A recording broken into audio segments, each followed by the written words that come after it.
Good morning student, मैं DP sir. आज मैं आपकी कक्षा 7 में इतिहास विषय में पार्ट 2 नए राजा और राज्य न्यू किंग्स एंड किंगडम्स के बारे में पढ़ाने चल रहा हूँ। समस्त विद्यार्थी ध्यानपूर्वक पढ़ेंगे। विद्यार्थियों कह रहा है कि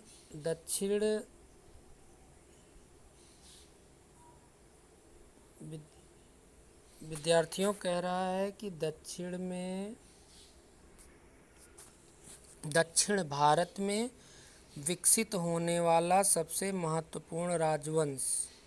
विद्यार्थियों बता रहा है कि दक्षिण भारत में विकसित होने वाला सबसे महत्वपूर्ण राजवंश चोल शासकों का था। दक्षिण भारत में सबसे विकसित होने वाला सबसे महत्वपूर्ण राजवंश कौन सा था विद्यार्थियों? चोल शासकों का था। किनका था विद्यार्थियों? चोल शासकों का।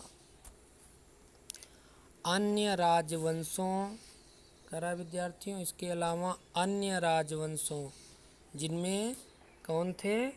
चालुक्य, पल्लव, पांड्य और राष्ट्रकूट।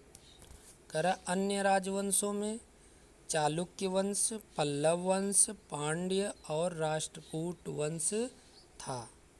लेकिन सबसे महत्वपूर्ण कौन सा वंश था विद्यार्थियों दक्षिण भारत में? और सबसे विकसित चोल शासक का राजवंश था, चोल शासकों का शासन था। फिर कह रहा है विद्यार्थियों कि अन्य राजवंशों के विपरीत उनकी उत्पत्ति के चिन्ह बाहर से न मिलकर ज़्यादातर दक्षिण में देखने को मिलते हैं। कह रहा विद्यार्थियों जो चोल वंश के शासक थे या चोल वंश की जानकारी जो थी वो अन्य राजवंशों के विपरीत उनकी उत्पत्ति के चिन्ह बाहर से न मिलकर बल्कि ज़्यादातर दक्षिण यानी दक्षिण भारत में देखने को मिलते हैं। आगे कह रहे विद्यार्थियों नए राजवंशों का उत्थान। नए राजवंशों का उत्थान बता रहा है विद्यार्थियों सातवीं शताब्दी के अंत में भारत में अनेक नए राजवंशों जैसे गुर्जर, प्रतिहार, राष्ट्रकूट, पालों, चोलों और चौहानों का उत्थान हुआ।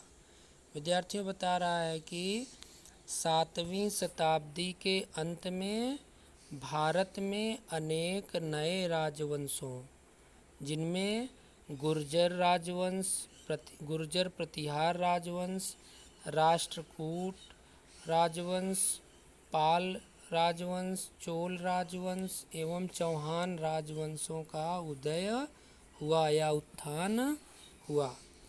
इन सभी राज्यों की इच्छा साम्राज्य स्थापित करने की थी। कह रहा विद्यार्थियों जो ये राज्य थे इन सभी राज्यों की इच्छा साम्राज्य स्थापित करने की थी और इसलिए वे लगातार अपने पड़ोसी राज्यों पर शासन करने के लिए एक दूसरे के साथ लड़ते रहे। विद्यार्थियों कह रहा इसीलिए वे लोग विद्यार्थियों अपने पड़ोसी राज्यों पर शासन करने के लिए एक दूसरे के साथ लड़ते रहे। कह रहा विद्यार्थियों क्योंकि उनकी इच्छा साम्राज्य स्थापित करने की थी और यही कारण था कि वे लोग लगातार अपने पड़ोसी राज्यों पर शासन करने के लिए एक दूसरे के साथ लड़ते रहे। राजा अक्सर प्रायद्वीप के विभिन्न क्षेत्रों में अमीर जमींदारों या योद्धा प्रमुखों को अपने महंतों या सामंतों के रूप में नियुक्त किया करते थे। वहाँ के राजा थे ज़्यादातर प्रायद्वीप के विभिन्न क्षेत्रों में अमीर जमींदारों या योद्धा प्रमुखों को अपने महंतों या सामंतों के रूप में नियुक्त किया करते थे। वे राजा को सैन्य सहायता प्रदान करते थे। करा विद्यार्थियों, वे लोग कौन लोग? जो अमीर जमींदार थे और जो सामंत थे, वे लोग युद्ध के दौरान राजा को सैन्य सहायता प्रदान करते थे और बदले में अपने राजाओं से उपहारों की कामना करते थे। युद्ध में जब सेना से वो लोग राजा की सहायता करते थे, तो उसके पश्चात वे लोग राजा के द्वारा उन लोगों को ढेर सारे उपहार भी दिए जाते थे।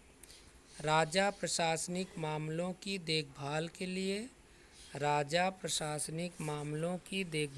लिए इन प्रमुखों पर कुछ ज़्यादा ही निर्भर हो गया।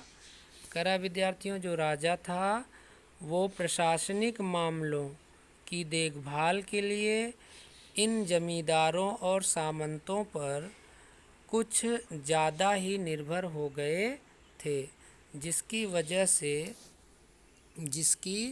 वजह से इनकी शक्तियाँ कुछ कमज़ोर भी होने लगी। क्यों कमज़ोर होने लगी विद्यार्थी? उसके दो कारण सामने आए।